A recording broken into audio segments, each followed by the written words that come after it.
Alistair Vale waited until dessert to place a price on Theo Marlow. The check crossed the private gallery table on a silver tray, between 12 untouched crystal glasses and a centerpiece of white orchids that had cost more than Theo's first car. $10 million. The amount was printed in neat black type. The payee line was blank. Around the table sat 3 generations of the Vale family, 2 members of the auction house board, and the lawyer who had spent dinner pretending not to listen. At Theo's right, Cassandra Vale went perfectly still. Her father folded his hands. "This is not an insult," Alistair said. Theo looked at the check, then at the man who had arranged it beside the chocolate soufflés. "That is reassuring. I would hate to misunderstand the mood." No one laughed. Alistair's eyes rested on him with the calm patience he used before rejecting a 7-figure bid. "You are an excellent conservator. Your judgment is respected. Your discretion has also been respected. Until tonight, until your engagement to my daughter made discretion impossible." Cassandra set down her spoon. She wore a midnight blue suit instead of an evening dress, the jacket cut sharply enough to make every other person at the table look unfinished. "Say exactly what you want from him." Alistair did not look at her. "Sign the separation agreement. Withdraw your preliminary concern regarding the Astor collection. Leave New York before the press preview on Monday. The money will be transferred once all 3 conditions are satisfied." Theo noticed the order. Leave Cassandra. Silence the report. Leave the city. The first demand was emotional. The second was professional. The third made sure he could not explain either one. He picked up the agreement, but not the pen. "You invited us here to celebrate our engagement," he said. "I invited you here to resolve a conflict before it consumes 2 institutions." "One institution," Cassandra said, "and 1 family." Alistair finally turned to her. "The distinction is the source of the problem." Theo had expected resistance. Cassandra had warned him that her father considered marriage a permanent merger with poor reporting requirements. He had expected a private conversation, perhaps a cold letter from counsel, perhaps another month of being excluded from rooms where decisions about him were made. He had not expected a blank check in front of witnesses. The lawyer nudged the pen closer. Theo reached for it. Cassandra's hand arrived first. She took the check from the tray, laid it flat on the white tablecloth, and wrote 2 words across the empty payee line. Cassandra Vale. The scratch of the pen sounded louder than the quartet in the adjoining room. Alistair's composure shifted by a fraction. "What are you doing?" Cassandra lifted the check and examined her name, correcting the payee.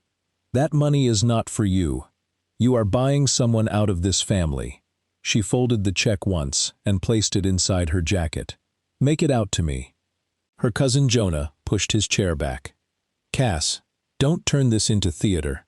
Father chose the gallery, the board members, and the lawyer. I did not arrange the audience." She rose and looked at Theo. "Are you ready?"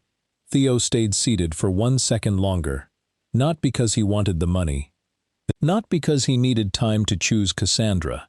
He had made that choice before he asked her to marry him. He stayed because she had just resigned from a life she had spent 33 years learning how to carry, and she had done it without once asking what he thought. Then Alistair said, "If you walk through that door, your authority at Vale House ends tonight." Cassandra faced him. "Then you should ask someone to clear my office." She held out her hand. Theo took it. The room released its breath behind them as they crossed the gallery. On the wall to their left hung The Midnight Garden, the centerpiece of the Astor collection.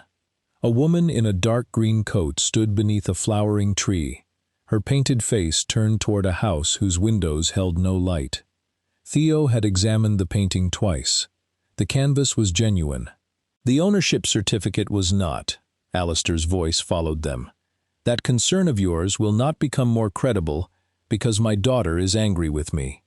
Theo stopped beneath the painting. He looked at the lower corner, where a tiny blue dahlia had been painted into the grass. "No," he said. The evidence will do that.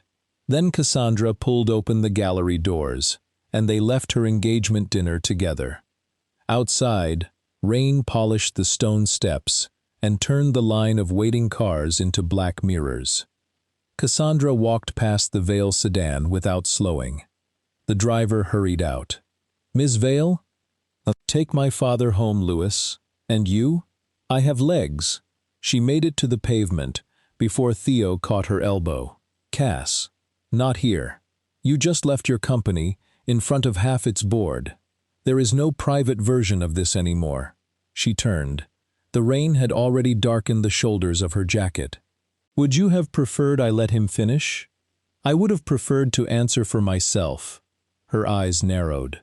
"You were reaching for the pen, to cross out the confidentiality clause. That was not obvious.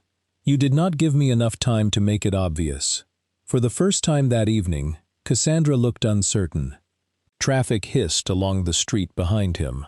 Through the gallery windows, the dinner guests had begun rearranging themselves around the empty chairs. Theo held out his hand. "Give me the check." Her fingers pressed against the inside of her jacket. "Why?" "Because your father offered it to me. And I changed the payee. That does not make it yours. I am aware of how checks work." "Then you are aware you cannot cash a theatrical correction." She looked past him toward the gallery. "I have no intention of cashing it." "Good. Give it back." "No." The word was quiet and immediate. Theo lowered his hand. "What is it for?" "Proof." "Of what?" "That he tried to buy you. Everyone at that table watched him do it. People who depend on him develop very selective memories." Theo studied her face. In boardrooms, Cassandra's stillness made other people rush to fill silence. With him, it usually meant she was holding something in place. "You knew he might do this," he said. "I knew he had asked legal to prepare an agreement. I did not know about the amount or the dinner. But you had already decided what you would do. I knew what I would not allow." "That was not my question." She looked at him then. Rain ran from a loose strand of her hair to the line of her jaw. "I chose you." "I know." The answer startled her. Theo stepped closer, keeping his voice low. "I know you chose me. I also know you chose for me. Those are not the same thing." Her expression tightened. "He was trying to erase you. So you erased yourself first." A taxi slowed at the curb. Cassandra raised one hand, and it stopped. "We are both wet, angry, and standing outside a room full of people who would enjoy watching us make this worse," she said. "Then can we continue somewhere else?" "Yes." She opened the rear door, then paused. "Are you coming with me?" Theo heard what she was actually asking. "Tonight," he said. "Yes." It was not the promise she wanted. It was the honest one he could make. They rode to Theo's flat without speaking. Cassandra had been there hundreds of times, but she entered as if the rooms had changed ownership while they were gone. She removed her wet jacket, hung it carefully beside his coat, and stood in his kitchen with a $10 million check in the pocket of her trousers. Theo filled the kettle. "Tea?" he asked. "You are making tea." That was not the question. "Yes." He set out 2 cups. Cassandra sat at the small oak table, where, 3 weeks earlier, they had argued over wedding invitations until 2 in the morning. The list was still clipped to the refrigerator beneath a magnet from Ruth's old gallery. Theo put a cup in front of her. "Start with the part you did not tell me." Cassandra wrapped both hands around the tea without drinking. "My father asked whether your concern about the midnight garden could be contained." "Contained? His word. When?" "Yesterday afternoon." "And you told him?" "That provenance questions are resolved by evidence, not family preference." "Good answer." "He did not think so." Theo leaned against the counter. "Did he mention the loan?" She looked up. That was answer enough. "What loan?" Theo took his notebook from the shelf and opened it to the figures he had copied from Vale House's public bond filing. 60 million advanced against proceeds from the Astor sale. Settlement due 48 hours after the auction. Cassandra read the page. The expansion facility, she said. Jonah told the board it was secured against general sale revenue. The public filing names the collection, not the individual lots. If the Midnight Garden is withdrawn, does the lender call the facility? Not automatically. That sounded like a lawyer. It means I need to read the covenant. You cannot. You resigned. Her mouth moved slightly, not quite a smile. You heard my father. He ended my authority. I did not use the word resign. That distinction will comfort security in the morning. She took out her phone. The screen showed 12 missed calls, 4 from Jonah and 8 from numbers Theo recognized as Vale House department heads. Cassandra switched it off. "Why do you think the certificate is false?" she asked. The paper was manufactured 12 years after the date typed on it. The embossed border was pressed after the signature, not before, and the photograph attached to the file has been cropped exactly where an inventory mark should be. "You told Miriam this." "I told her I needed the original." "And?" "She said it had been digitized and retired." Cassandra's gaze settled on the rain against the window. "Miriam never retires originals. That is what concerns me." The kettle clicked as it cooled. "Theo," she said, "if my father tied the credit facility to that painting, he believes it belongs to the house. Belief is not title. I know. Do you?" She stood. "Do not confuse my understanding of the consequences with a willingness to hide them. And do not confuse leaving a dinner with completing the choice." The check made a sharp rectangle beneath the fabric at her hip. Cassandra saw him look at it. "You think I did that for effect? I think you have spent your entire life making decisions fast enough that no one can stop you. It is why the company functions. We are not the company." The words landed between them. Cassandra's shoulders lowered, just slightly. "No," she said. "We are not." Theo pushed away from the counter. "I will submit a formal preliminary report tomorrow. After that, I cannot do any paid work for Vale House until the title question is resolved. I will help, not as executive director. I understood that part. Not as my fiancée either." She went still again. "Then what am I? Someone who knows the institution and has to decide what she believes. That is enough."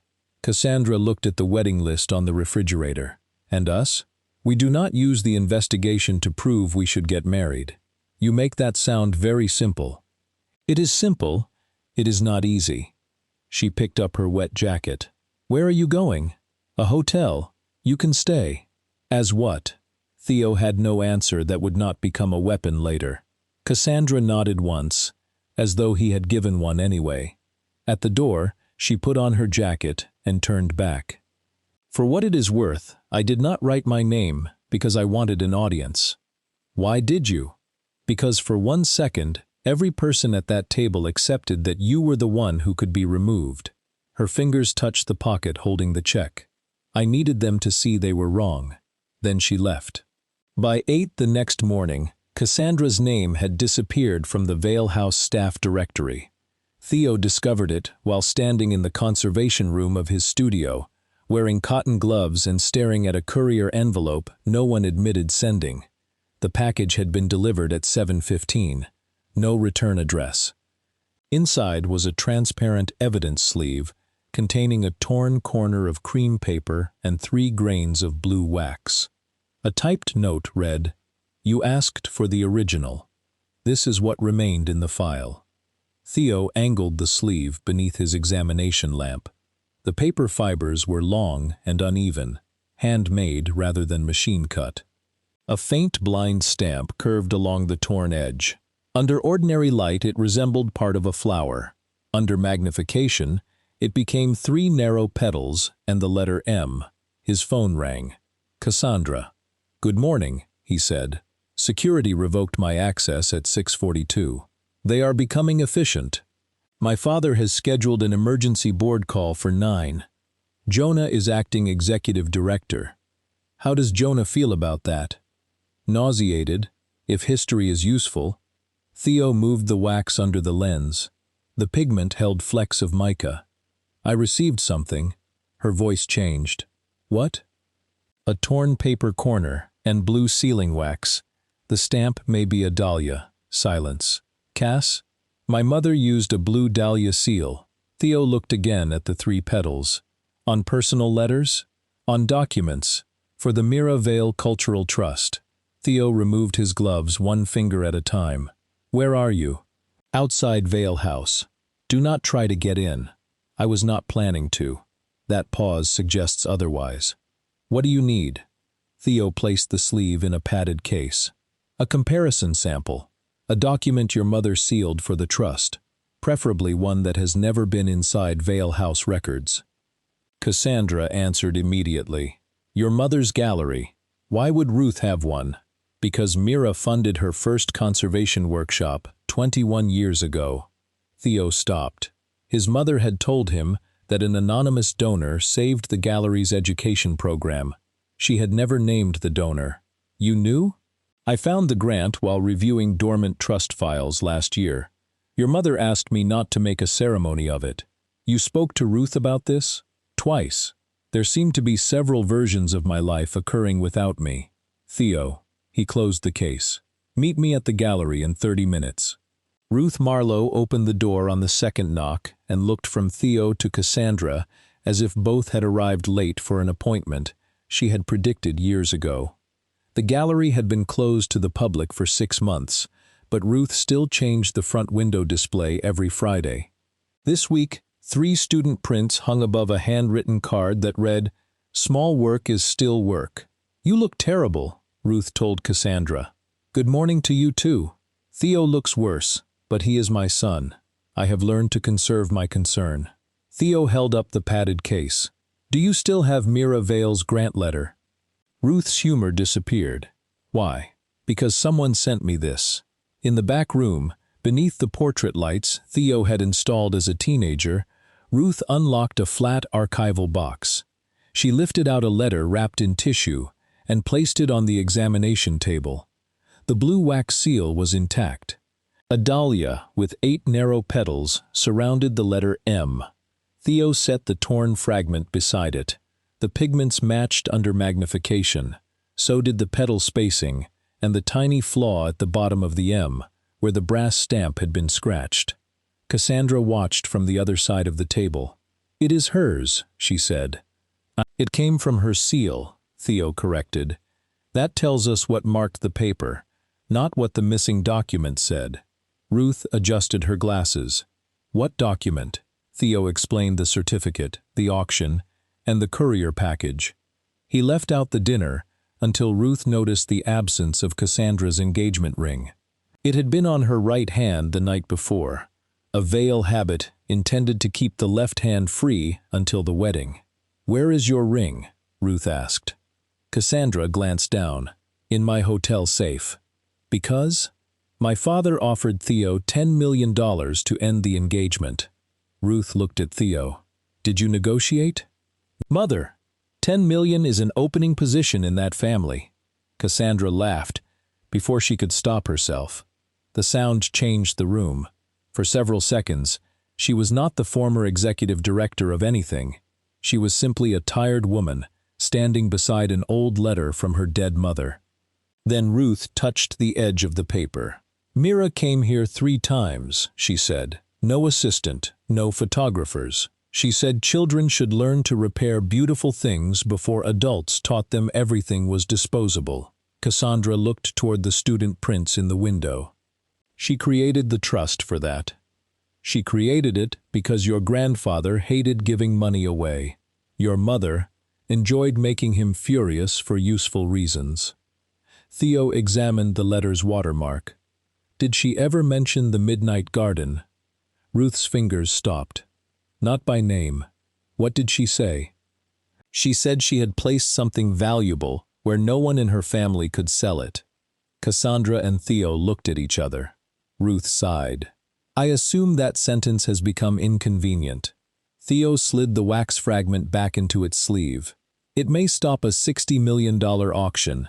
Then I would call it extremely useful. Cassandra moved to the window. Outside, a group of school children passed beneath umbrellas, their reflections breaking across the glass. If the painting belongs to the trust, she said, my father cannot sell it. Correct.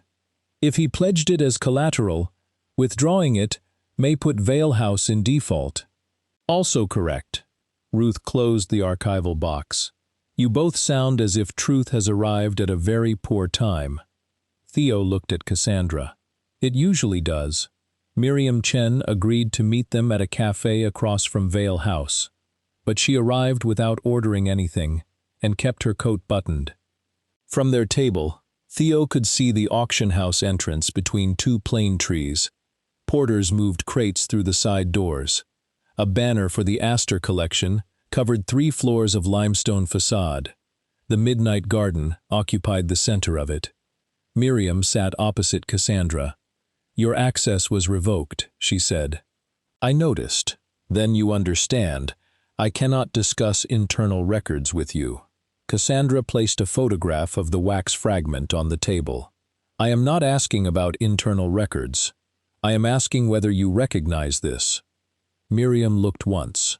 Her hand tightened around the strap of her bag. Where did you get it? It was sent to Theo. By whom? We hoped you might tell us. Miriam's gaze shifted to Theo.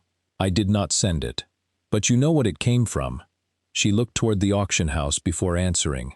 Mira Vale's trust used that seal on acquisition documents. Every object entering the trust received a paper inventory sheet, a blue wax mark, and an alphanumeric code beginning MV. Theo opened his notebook. The certificate image in the current file is cropped below the description field. I know. Cassandra leaned forward. You approved the catalog entry. I approved the physical description. Legal approved title. Did you ask for the original? 3 times. And? Miriam's voice stayed even, but color had risen at the base of her throat. I was told it had been removed for humidity damage and later destroyed. Theo tapped the photograph. This paper is not humidity damaged. It was torn. I can see that. Then file a formal objection. On a fragment delivered by an anonymous courier? On your own missing record. Miriam finally unbuttoned her coat. You are asking me to accuse the chairman of title fraud 1 week before the largest sale in the house's history.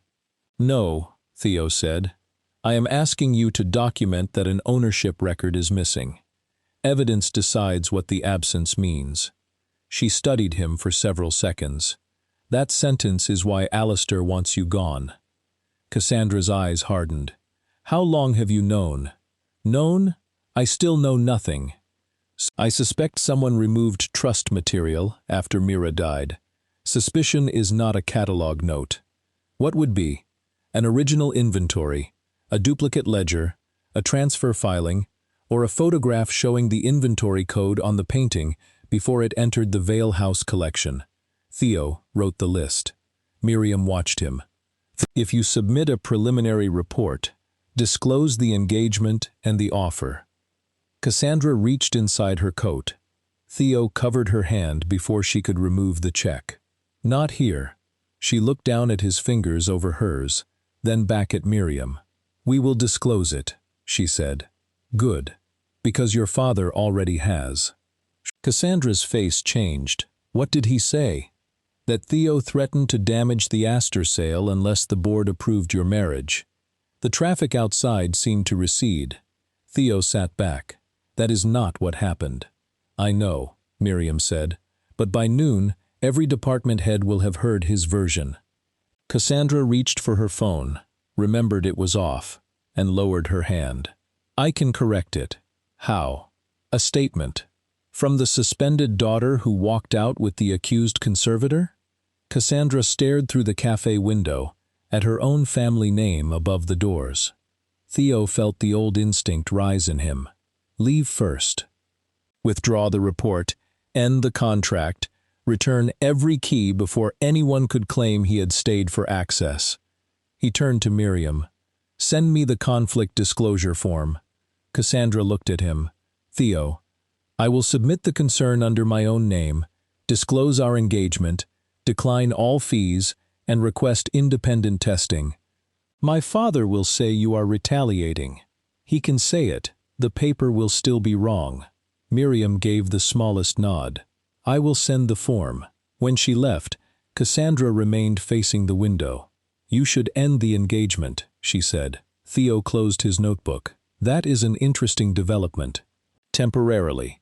Even more romantic. A formal separation would weaken his conflict argument. It would also prove he can change our relationship by offering money and telling a lie. I am trying to protect your report, and making another decision for both of us. She turned back. Then tell me what you want. Today, I want to find out what your mother protected. And after that, ask me after that.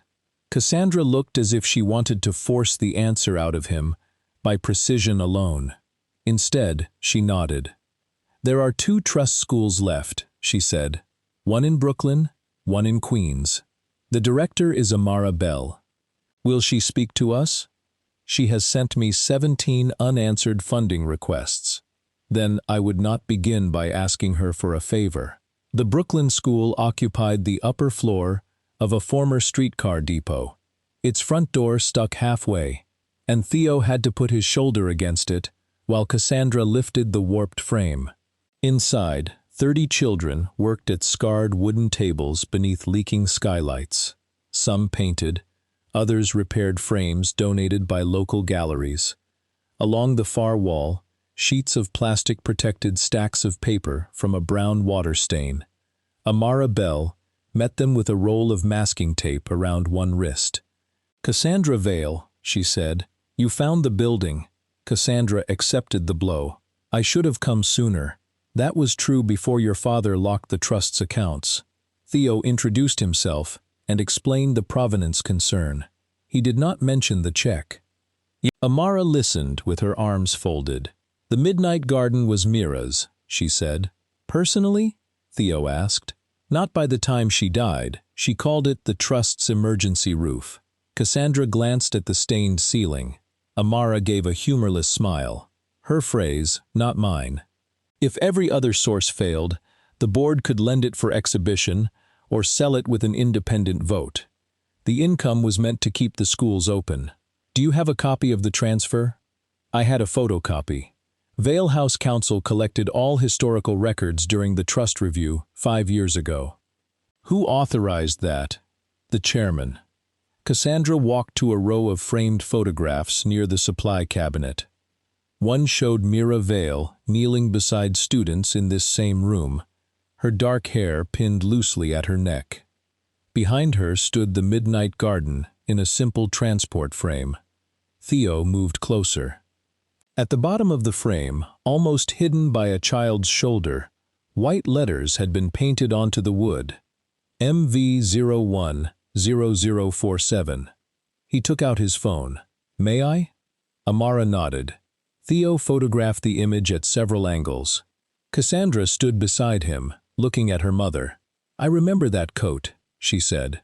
In the photograph, Mira wore a camel coat with one button missing. She refused to replace the button because she said the coat still understood its job. Amara's expression softened. That sounds like her. Cassandra touched the edge of the frame, but not the glass. How old was I? 14, perhaps. She told me she was at a board retreat. Your grandfather did not approve of the schools. She came when she could. Theo watched grief move across Cassandra's face without changing its shape. She had inherited Alistair's ability to remain composed under observation. The difference was that Cassandra knew it was a habit. Her father believed it was character. Amara led them to a cramped office. The trust has enough cash for 12 weeks, she said. The Queen's lease is already in arrears. If the painting belongs to us, I need the sale stopped. If it does not, I need you to stop giving my staff hope. Cassandra sat across from her. I cannot promise the outcome. That is new. I can promise I will not use the trust to save Vale House. Amara studied her. Even if the house fails? Cassandra glanced at Theo. I don't know yet. It was the first honest answer she had given without trying to improve it. On the pavement outside, Theo offered her his umbrella. Cassandra took it, then held it between them instead of over herself. "You did well in there," he said. "I admitted ignorance. The standard appears to be falling. For you, that may be growth." She looked at him sideways. Was that reassurance? "Do not become dependent on it." They walked half a block before Cassandra stopped. "I need to speak to my father. We need more evidence. I need to hear him deny it." "Why?" "Because if I investigate him without asking, I become exactly what he says I am. And if he admits it?" Her hand tightened around the umbrella. "Then I stop hoping there is another explanation." Alistair agreed to see Cassandra at 6. He did not invite Theo, but Theo went with her and waited in the antechamber outside the chairman's office. Vale House after closing sounded different. Without clients and porters, the building settled around its climate control systems. Every few minutes, a lock engaged somewhere down the corridor. Through the closed doors, Theo could hear only pieces of the conversation. "Not a trust asset. Photograph from Brooklyn. 600 salaries." Then Cassandra's voice, clear enough to stop the assistant typing at the reception desk. "Did you pledge it?" Silence. The office doors opened. Cassandra stood inside, one hand still on the brass handle. "He wants you in the room." Theo entered. Alistair had removed his jacket. That small disorder made him look older than he had at dinner. On his desk lay the photograph from the school and Theo's preliminary report. "Your evidence proves the painting visited a trust property," Alistair said. "It does not prove ownership." Theo sat only after Cassandra did. "The inventory code does. A painted code can be altered. So can a certificate." Alistair looked toward his daughter. "This is the man you intend to marry. He has already decided I am a criminal." "No," Theo said. "I decided the certificate is false." "Do you enjoy the distinction?" "Professionally, yes." Cassandra did not smile. "Answer me," she told her father. "Did you pledge the Midnight Garden against the expansion facility?" Alistair removed his glasses. "After your mother died, the trust had no functioning board. Its assets were stored, insured, and maintained by Vale House. The painting was listed in the consolidated collection." "That was not my question." "The company had lost $38 million in 18 months. 2 regional houses were close to insolvency. Staff pensions were underfunded. The banks wanted hard collateral." Cassandra's voice went very quiet. "So you used hers." "I used an asset the family had maintained for 20 years. It belonged to children repairing frames under a leaking roof. It belonged to a trust, with no capacity to protect it." Theo leaned forward. "Then why create a false certificate?" Alistair's eyes moved to him. "Because lenders do not advance $60 million against a moral argument." The answer removed the last uncertainty from the room. Cassandra looked down at her hands. "The auction proceeds pay the facility," she said. "Yes. And if the lot is withdrawn, the lender can freeze every operating account within 48 hours. You could have told the board, and triggered the same result 5 years earlier. You could have restructured. With what leverage? A scandal involving the founder's widow and a charitable trust?" Alistair stood and went to the window overlooking the main sale room. "You think institutions survive on virtue. They survive because someone absorbs the decision no one else is willing to make." Cassandra rose. "That is what you told yourself. It is what kept your staff employed while you modernized cataloging systems and collected awards for transparency. The cruelty was precise because some of it was true." Theo saw Cassandra take the impact and begin converting it into action. "Withdraw the painting," she said. "Disclose the transfer. I will support a restructuring plan. The board will remove me. Yes. The house may be broken into pieces. Yes. And you will inherit nothing." Cassandra looked at him. "That stopped being persuasive last night." Alistair's gaze dropped to the pocket where she still carried the check. You have not destroyed it. No. Why? I have not decided. Theo turned toward her. The room seemed to narrow. Alistair saw it. There it is, he said. The difference between performance and consequence. Cassandra's face lost color. Theo stood. We are done. Mr. Marlow, if you file that report, I will release the dinner agreement and the witness statements. Every newspaper will describe you as a rejected son-in-law using a title dispute to extort the Vale family. You should include the check. It improves the story. I will say you demanded it. Cassandra moved between them. No one at that table will support that lie. No one at that table will volunteer to destroy the house. Theo looked at the man by the window and understood why Cassandra had learned to make decisions before anyone could stop her. In this room, hesitation was collected and used. The report is filed at 9 tomorrow, he said. Alistair put on his glasses. Then by 9:15, your career becomes part of the lot. Outside the office, Cassandra walked past the lift and into the empty sculpture gallery. Theo followed. Give me the check. She kept moving. Not now. Now? She stopped beside a marble figure with both hands missing. Why? Because you just told him you had not decided what to do with it. I was not going to cash it. That is not the only way to use $10 million. It proves coercion. It also proves you can destroy him. Perhaps he should be destroyed. That is not an answer. Cassandra pulled the check from her pocket. The fold had softened. Her name remained dark across the center. With this and a statement from you, I can call an emergency shareholder vote before the auction and make the title dispute look exactly like the family coup he described.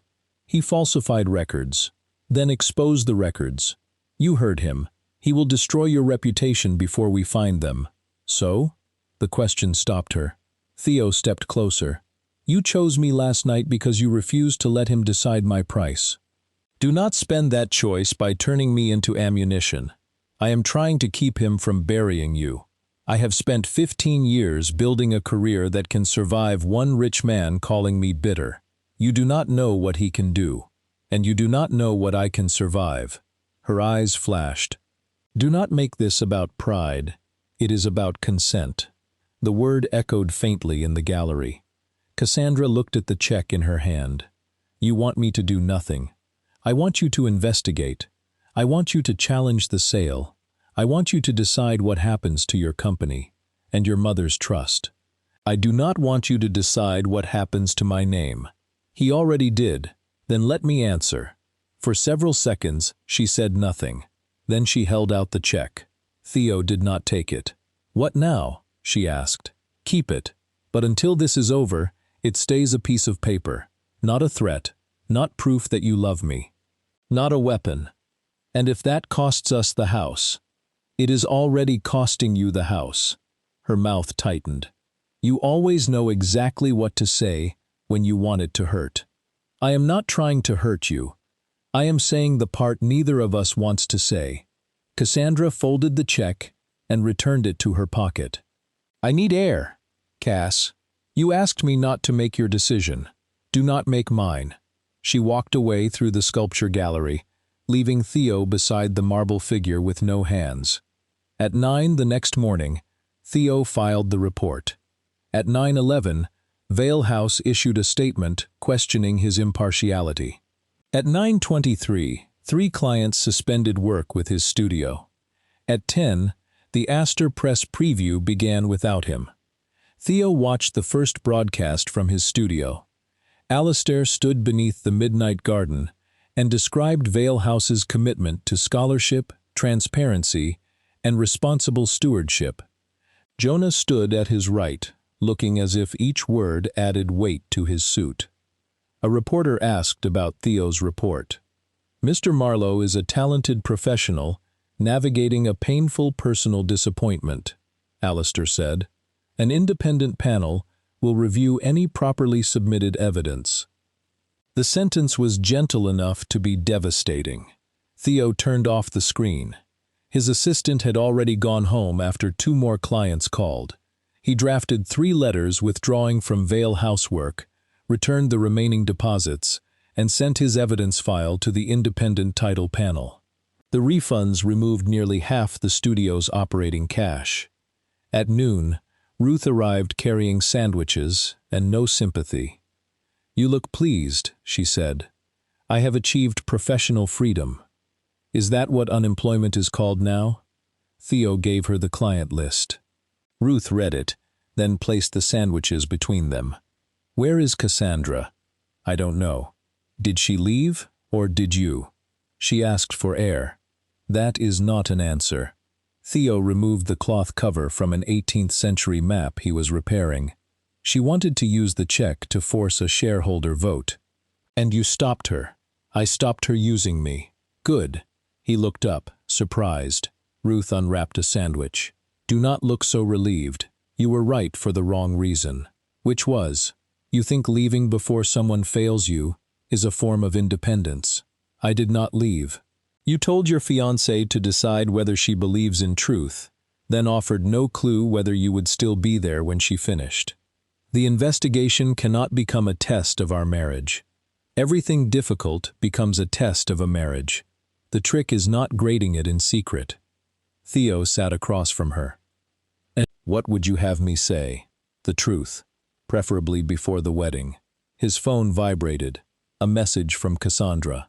"The lender can freeze payroll within 48 hours if the lot is withdrawn. I need 1 day." Theo showed Ruth. "And what will you do?" she asked. He typed, "Take it. I am here when you are ready." What? He stared at the words, then added, "I am angry. I am not gone." Cassandra replied 1 minute later, "Thank you." That evening, Miriam called.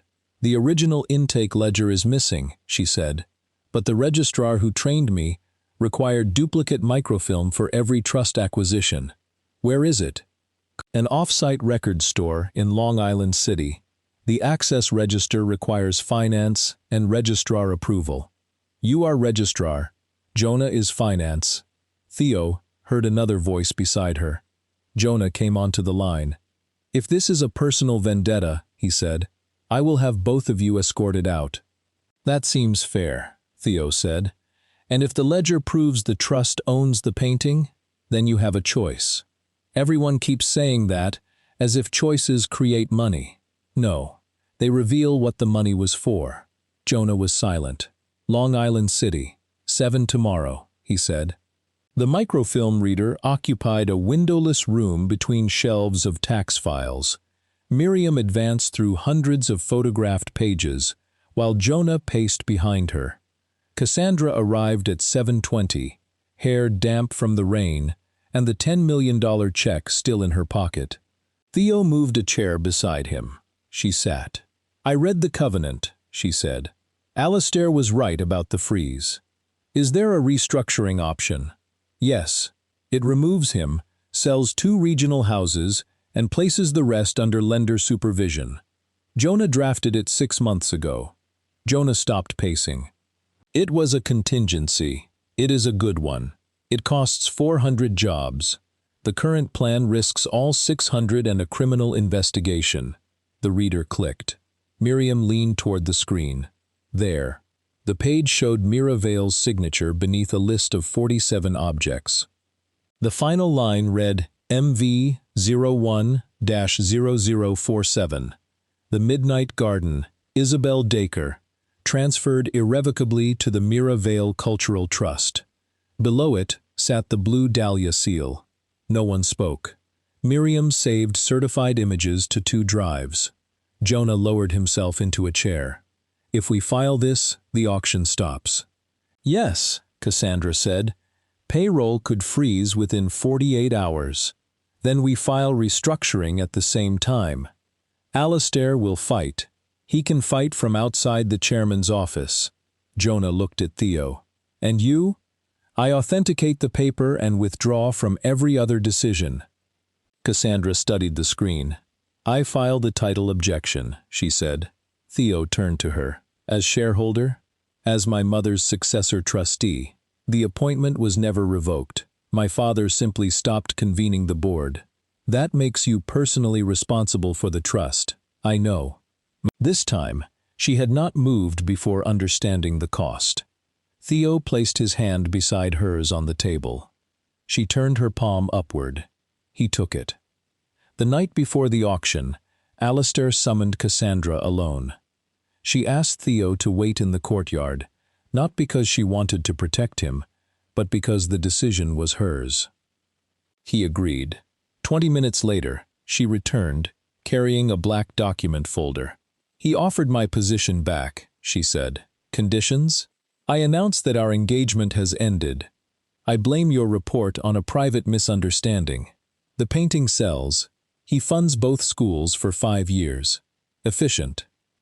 That was the word he used. Theo looked through the glass doors. Alistair stood in the corridor, watching them. "What did you say?" Cassandra opened the folder. Inside was her prepared reinstatement statement.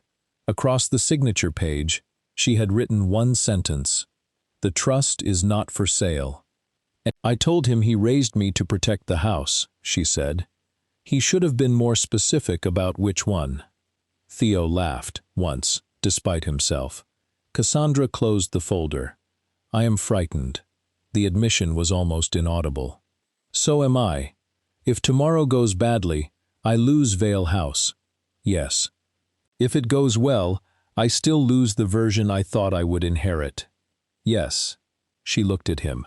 "You are terrible at reassurance." "I can improve. Please try." Theo took both her hands. "Tomorrow, you will make a decision no one can mistake for rebellion, because it costs you exactly what you were promised. I will be beside you, but it will be your decision. Afterward, whether we have a company, a wedding, or $10 million of worthless paper, we will tell each other the truth before we decide what comes next." Cassandra breathed out. "Better." The auction began Sunday evening, beneath 3,000 crystal pendants. Every seat was occupied. Telephone bidders filled the rear desks. Cameras had gathered after reports of the title dispute leaked that afternoon. Theo sat in the second row with Ruth and Amara.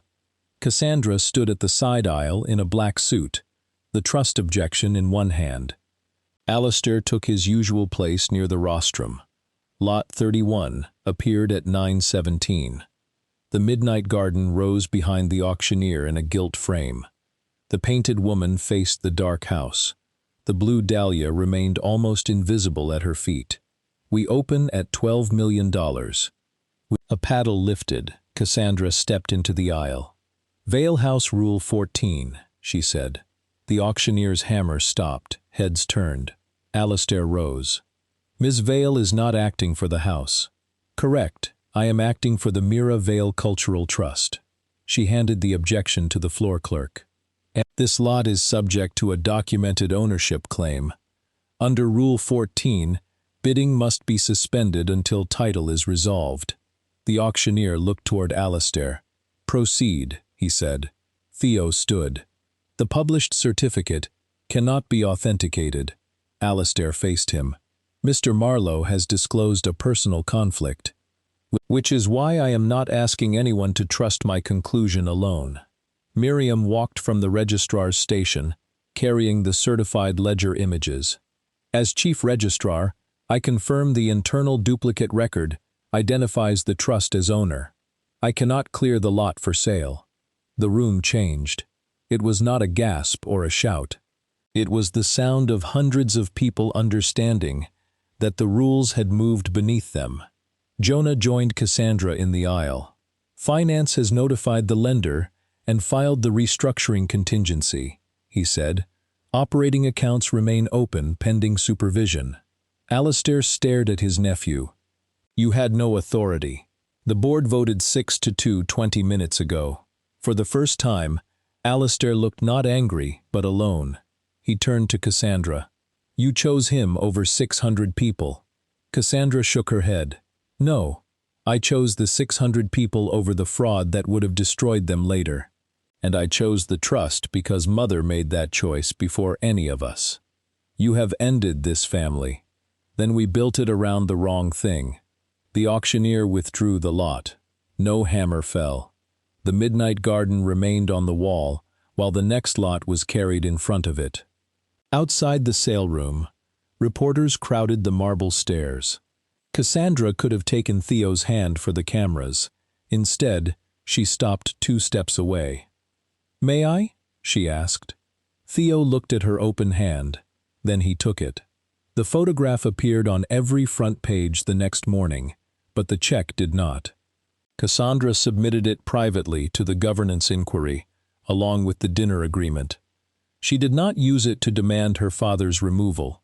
The ledger, loan documents, and false certificate did that without her help. Vale House entered supervised restructuring on Friday. 2 regional offices closed. 387 jobs were preserved, along with the Central Conservation Department and the registrar's team. Jonah remained finance director under an independent chair. Miriam received authority to rebuild the title system she had once been expected to trust. Alistair resigned. The Midnight Garden returned to the Cultural Trust. It was not sold. 3 museums paid to exhibit it on rotation, and the first year's fees repaired both school roofs. Theo's clients returned more slowly. Some never did. He found that he did not miss the ones who required his judgment only when it was convenient. Cassandra moved out of her hotel after 6 weeks, but not into Theo's flat. She rented a place 3 streets away and learned that asking was not a ceremonial step before doing what she had planned. Theo learned that a boundary did not need an exit attached to it. They postponed the wedding. They did not cancel it.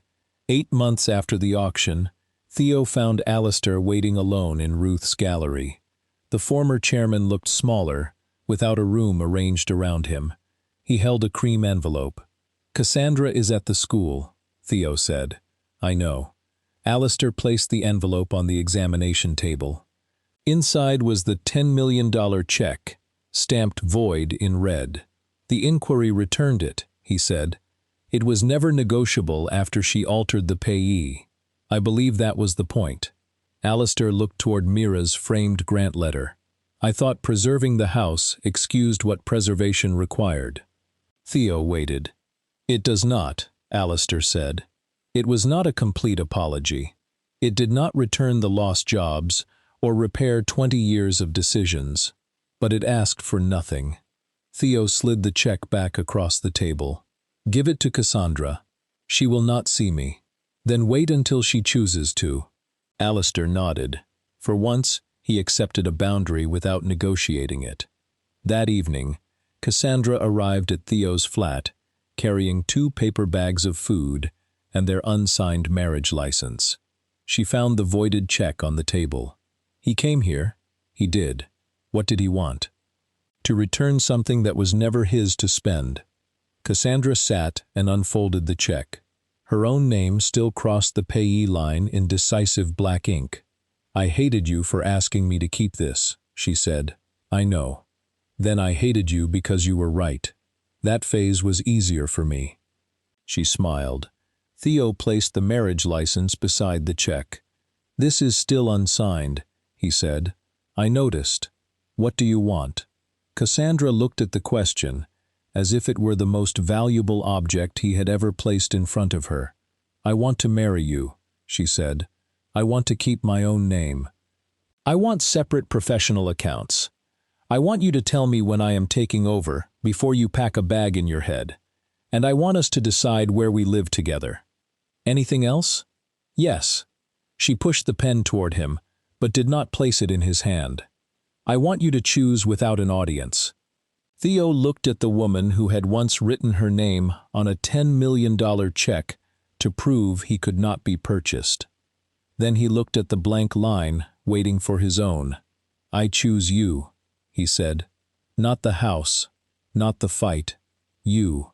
He signed. Cassandra signed beneath him. The voided check stayed on the table between them until she tore it once down the middle. Then again, she dropped the pieces into the bin. $10 million, Theo said. "You could have at least used the back for the shopping list." Cassandra leaned across the table and kissed him. "We need tea," she said. That was not a question. I am still learning. Theo filled the kettle. Behind him, Cassandra removed the old wedding list from the refrigerator and replaced it with a blank sheet of paper. At the top, she wrote 2 words, "Our choices." Then she waited for him to write the first one with her.